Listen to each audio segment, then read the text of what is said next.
दिनों में भ्रष्टाचार के खिलाफ एक मुहिम छेड़ा है।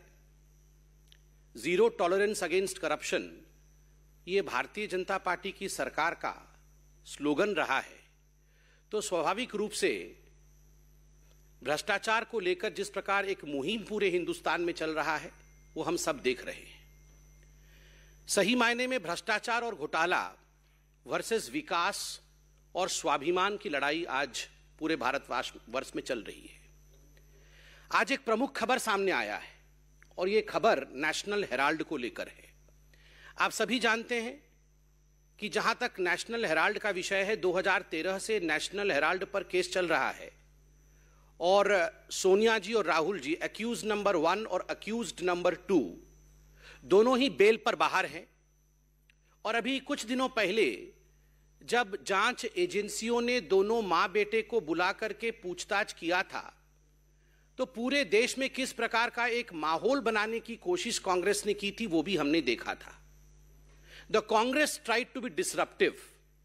The Congress tried in fact to pressurise the investigative agencies and the Congress spread mayhem. पूरे हिंदुस्तान में एक दंगा और बलवा करवाने की कोशिश कांग्रेस की रही थी। कहीं टायर जल रहे थे तो कहीं उनके कार्यकर्ता दंगा कर रहे थे। पार्लियामेंट में भी पार्लियामेंट को पूरी तरह से ठप करने का प्रयास कांग्रेस पार्टी कर रही थी। दुख और आश्चर्य का विषय है कि जिस कांग्रेस पार्टी ने एक परिवार को बचाने के लिए नेशनल हेराल्ड का पूरे विषय में जांच एजेंसी के खिलाफ काम कर रही थी, आज एक बहुत बड़ा खुलासा उसी नेशनल हेराल्ड केस में हुआ है। 2013 का यह केस है, किंतु 1960 में कांग्रेस के अंदर ही 4 बार के उनके उत्तर प्रदेश के मुख्यमंत्री आदरणीय चंद्रभानु गुप्ता, जो उत्तर प्रदेश के 50 से 60 के दशक के बीच में एक बहुत बड़े लीडर हुए, नेता हुए, जो 4 बार के उत्तर प्रदेश के मुख्यमंत्री कांग्रेस की तरफ से रहे, अब उनकी एक किताब छपी है विगत वर्ष। गुप्ता जी को स्वर्ग सिधारे 4 दशक हो चुका है, मगर उन्होंने अपनी जीवनी लिखी थी। जीवनी का नाम है सफर कहीं रुका नहीं, झुका नहीं।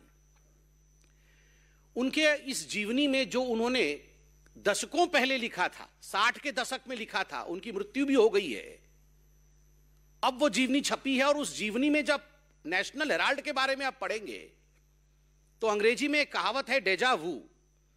आपको ऐसा लगेगा मानो हू बहू वही सब कुछ आज फिर से रूपांतर हो रहा है, फिर से उसी कहानी को दोहराई जा रही है। उस समय चंद्रभानु गुप्ता जी ने स्पष्ट शब्दों में क्या क्या कहा था मैं आपको बताता हूं। किताब में चंद्रभानु गुप्ता जी कहते हैं कि जो नेशनल हेराल्ड है उसके फंडिंग को लेकर बहुत सारे सवाल हम सबके मन में उठते रहे। जिस प्रकार से ये नेशनल हेराल्ड है, ये कोई कांग्रेस की पत्रिका नहीं। चंद्रभानु गुप्ता जी कहते हैं ये कोई स्वतंत्रता संग्रामियों के लिए या भारतवर्ष की कहानी को प्रतिपादित करने की कोई अखबार नहीं है। ये अखबार जो है ये केवल नेहरू, जवाहरलाल नेहरू और इंदिरा गांधी को महिमा मंडित करने के लिए है, और इसके लिए जो फंडिंग की जाती है उसमें गड़बड़ है।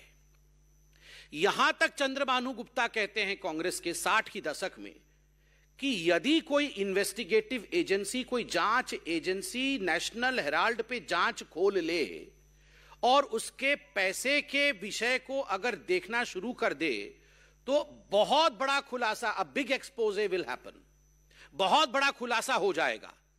आप सोचिए, ये जो परिवार है नेहरू परिवार, ये परिवार तब भी भ्रष्टाचारी है। तो ये भ्रष्टाचार इनको विरासत में मिली है।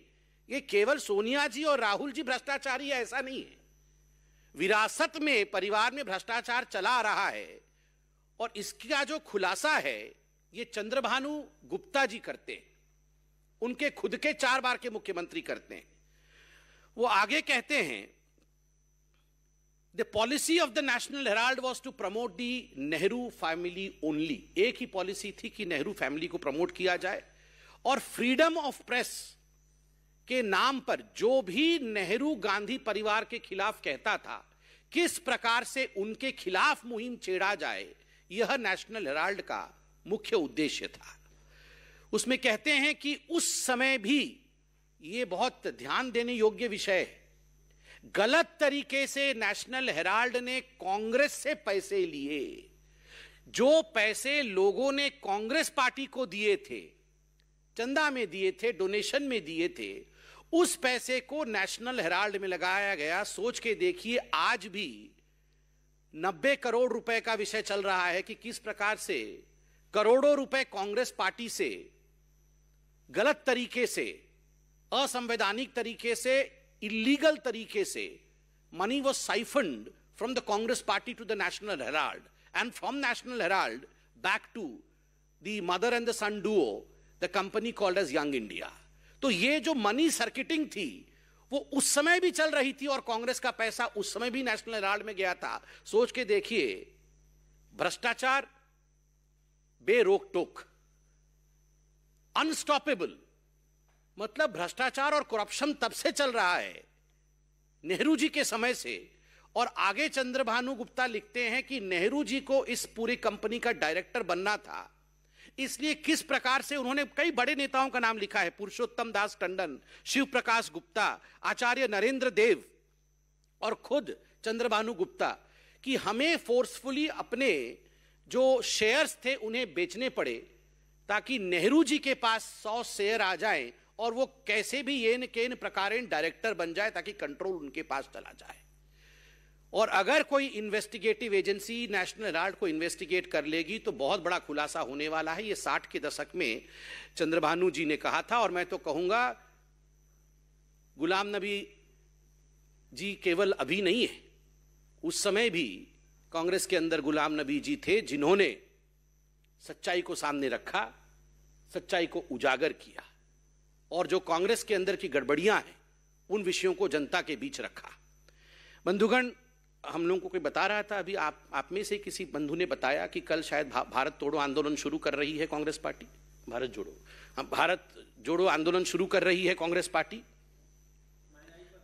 हाँ, कल भारत जोड़ो कुछ आंदोलन शुरू कर रही है कांग्रेस पार्टी को। इस प्रेस कॉन्फ्रेंस के बाद हमारी हिदायत है, भारत केवल वही जोड़ सकता है जो भ्रष्टाचार छोड़ सकता है। जो भ्रष्टाचार छोड़ नहीं सकता वो भारत जोड़ कैसे सकता है? ये भारत जोड़ो नहीं, ये गांधी परिवार बचाओ आंदोलन इनका आरंभ हो रहा है। मैं चाहता हूं कि आज इस प्रेस कॉन्फ्रेंस के बाद राहुल गांधी इस विषय पर अपनी टिप्पणी करे। आंदोलन से पहले वो इस विषय को बताएं कि वास्तविकता क्या है। दूसरा, मैंने कहा था कि स्वाभिमान का विषय भी महत्वपूर्ण है। कांग्रेस पार्टी को लेकर कई बार मन के अंदर बहुत विस्मय की स्थिति हो जाती है। आश्चर्य होता है कि कुछ विषयों पर कांग्रेस पार्टी टिप्पणी कैसे कर सकती है। आप देखिए, कल बहुत बड़ा दिन था।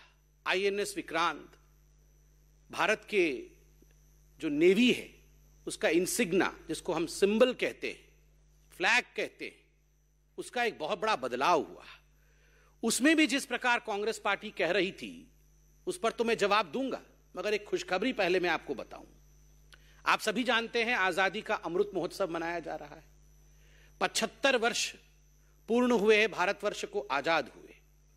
और ये सुंदरता देखिए, हम अंग्रेजों से आजाद हुए 75 वर्ष पहले, और कल के दिन ये खबर आई कि अंग्रेज साम्राज्य यूके को पछाड़ करके भारत वैश्विक आर्थिक जगत में, इकोनॉमिक वर्ल्ड में और इकोनॉमिक पोजीशन में भारत कल 5वें नंबर का देश बना और यूके जो 5वें नंबर का देश था वो 6ठे पोजीशन में चला गया।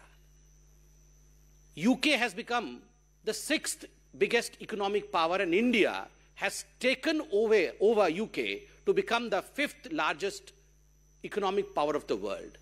और वह भी जब 75 वर्ष पूर्ण हो रहे हैं हमारे स्वतंत्रता के। This is something like a poetic justice। हम जिनके अंतर्गत थे आज हम उनसे बड़े हो गए हैं।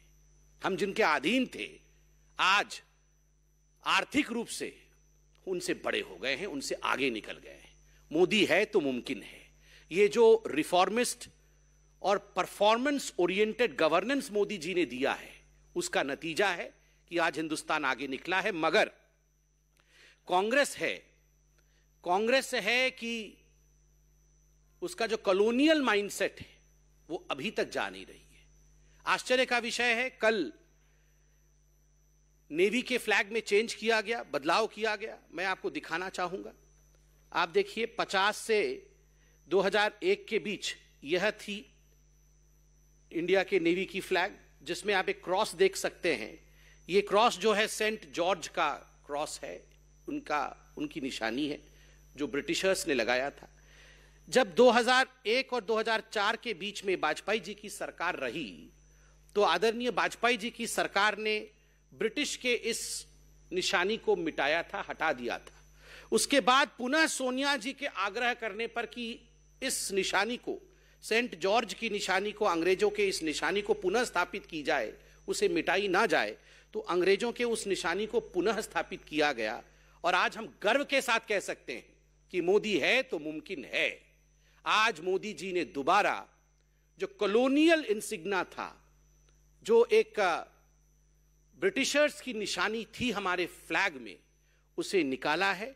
और सबसे बड़ा विषय है छत्रपति शिवाजी महाराज और मराठा, जिन्होंने हिंदुस्तान को एक सशक्त नौसेना दिया था, उनके सील को स्थापित किया है, कहीं ना कहीं भारत के स्वाभिमान को स्थापित किया है। इसके लिए हम धन्यवाद करना चाहेंगे प्रत्येक हिंदुस्तानी का, कि प्रत्येक हिंदुस्तानी के दिल में आज एक गर्व का भाव है। और कांग्रेस पार्टी से मुझे तो कहने का मन नहीं कर रहा है, मगर कहना पड़ रहा है कि सोनिया जी, Rahul ji, you should explain as to why you brought back the British sign, as to why you brought back the colonial sign. And कल तो खुशी का दिन था, उस पर भी इस प्रकार से मातम करना मुझे लगता है ये उचित नहीं है। और बंधुओं, सबसे बड़ा विषय महिलाओं के सशक्तिकरण और महिलाओं के स्वाभिमान को लेकर जिस प्रकार राजस्थान के मुख्यमंत्री ने हमला किया है, उसकी भी भारतीय जनता पार्टी निंदा करती है। आप सब जानते हैं कि एनसीआरबी की डाटा अगस्त 29 को निकला था। एनसीआरबी की डाटा के मुताबिक दुखद विषय है कि कांग्रेस पार्टी द्वारा शासित राजस्थान आज जहां तक बलात्कार और रेप के मामले हैं उसमें सर्वाधिक आगे है। वो नंबर 1 पोजीशन में है इंडिया में। 6340 रेप के केस 2021 में हुए हैं। जिस प्रकार का परफॉर्मेंस लॉ एंड ऑर्डर को लेकर राजस्थान का रहा है, जब अशोक गहलोत जी से इस पे सवाल पूछा गया तो मुझे तकलीफ हो रही है। अशोक गहलोत जी ने जिस प्रकार का जवाब दिया, दैट वाज क्वाइट इनसेंसिटिव। वो महिलाओं को लेकर असंवेदनशील था। अशोक गहलोत जी ने कहा कि कोई फॉरेनर या बाहर के लोग आके रेप नहीं करते हैं, ये तो घर वाले ही कर देते हैं।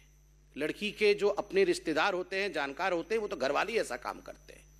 और 56% केस ऐसे हैं जो लड़कियां झूठ बोलती हैं, उनके रेप नहीं होते हैं, वो आके झूठे केस दर्ज करती हैं। और ऐसी लड़कियों के ऊपर कार्यवाही करूंगा मैं। विक्टिम्स जो हैं, जिनके साथ अन्याय हुआ, उनके साथ खड़े होने के बदले, उनके मनोबल को बढ़ाने के बदले अगर एक मुख्यमंत्री इस प्रकार का बयान देगा कि 56% लड़कियां झूठी है और उनको मैं दंडित करूंगा, तो क्या महिलाएं जाकर पुलिस स्टेशन में रिपोर्ट दर्ज करा पाएंगी? क्या महिलाएं सशक्त महसूस करेगी राजस्थान में? क्या महिलाएं निडर होकर, निर्भीक होकर अपने विषय को कानून के सामने प्रतिपादित कर पाएंगी? कदाचित नहीं। मुझे तो बड़ा कष्ट होता है कि इस प्रकार के बयान से अशोक गहलोत जी कहीं ना कहीं जो कांग्रेस की माइंडसेट है उसे दर्शाते हैं। और मैं निवेदन करूंगा आप सभी पत्रकारों से भी कि इस विषय को लेकर अशोक गहलोत जी से क्लैरिफिकेशन जरूर मांगा जाए, उनसे माफी जरूर मांगी जाए। बहुत बहुत धन्यवाद। कोई प्रश्न हो तो आप बताइए। तो संबित पात्रा को आप सुन रहे थे। सीधे सीधे कांग्रेस पर बड़ा हमला बोलते हुए संबित पात्रा नजर आए। जिस तरीके से अशोक गहलोत की तरफ से कल महिलाओं को लेकर बयानबाजी की गई, उसको लेकर बड़ा हमला संबित पात्रा ने बोला। लेकिन ये बड़ी खबर इस वक्त की आपको बता रहे हैं, भारतीय जनता पार्टी का कांग्रेस पर बड़ा हमला। देश में भ्रष्टाचार के खिलाफ जंग। सोनिया और राहुल गांधी बेल पर आए। इतना ही नहीं, गुलाम नबी आजाद का जिक्र करते हुए भी नजर आए। विरासत में भ्रष्टाचार मिला है कांग्रेस को। जांच एजेंसियों पर दबाव बनाया गया ताकि जांच ना की जा सके। ये बड़ी जानकारी इस वक्त की आपको दे रहे हैं। संबित पात्रा ने कांग्रेस पर बड़ा हमला बोला। नेशनल हेराल्ड केस में खुलासा हुआ है और पूर्व कांग्रेस नेता की तरफ से, यानी कि पूर्व कांग्रेस नेता गुलाम नबी आजाद का उन्होंने जिक्र भी किया। नेहरू के समय से भ्रष्टाचार लगातार जारी है। परिवार बचाने का आंदोलन कांग्रेस की तरफ से कई समय से किया जा रहा है। के साथ खबर छापा है तो स्वाभाविक है जब मीडिया इतने अध्ययन के पश्चात एक गंभीर विषय को उठाती है, चतुर्थ स्तंभ है लोकतंत्र का, तो स्वाभाविक है उस विषय को आगे बढ़ाना हमारा कर्तव्य है। मीडिया और पॉलिटिकल पार्टीज ये दोनों भाई हैं, एक साथ काम करते हैं। तो संबित पात्रा को आप सुन रहे हैं। तमाम मुद्दों पर कांग्रेस को घेरते हुए संबित पात्रा यहां पर नजर आ रहे हैं। चाहे नेशनल हेराल्ड केस की बात की जाए, इस पे हम लोगों का टिप्पणी करना ठीक नहीं होगा। हम तो केवल विकास के लिए काम करते रहेंगे और मोदी जी जिस प्रकार से हिंदुस्तान को आगे लेके जा रहे हैं उस पर आज पूरा प्रेस कॉन्फ्रेंस हुआ है। मेरे को लगता है और प्रश्न इससे जुड़ा प्रश्न नहीं है, बताइए। हाँ पूछिए ना, पूछिए।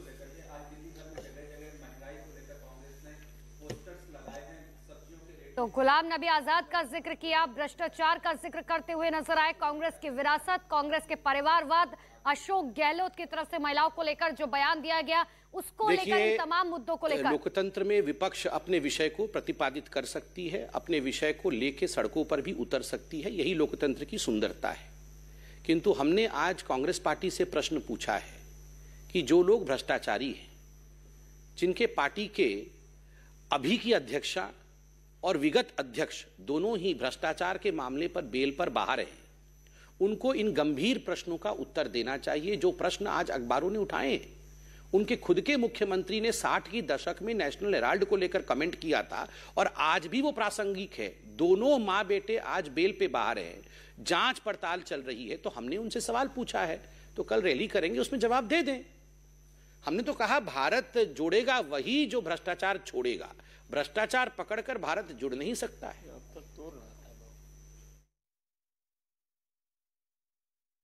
यानी कहीं ना कहीं